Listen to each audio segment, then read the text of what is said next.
बढ़ते आगे, जहां संसद में चल रही महिला आरक्षण विधेयक पर चर्चा को लेकर मुख्यमंत्री रेखा गुप्ता ने विपक्ष पर हमला बोला।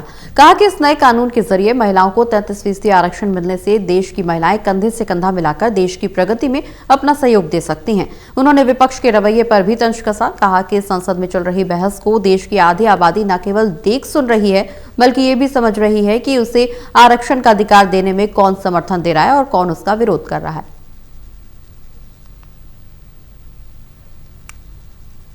मैं ये समझती हूँ कि देश में 33% reservation in assembly and parliament ये बहुत ही महत्वपूर्ण निर्णय है।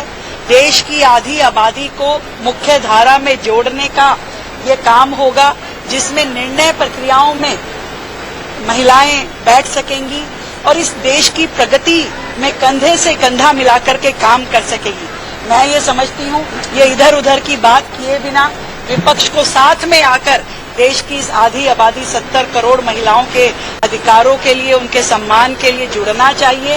ये बातें, ये ए चीज नहीं बी चीज को, ये तो केवल टरकाने और टालने जैसी है।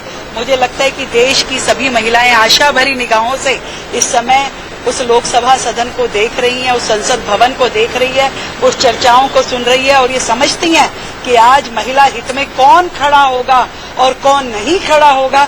ये सारा महिला समाज देख पाएगा और भविष्य में सब कुछ इसी पे आधारित होगा।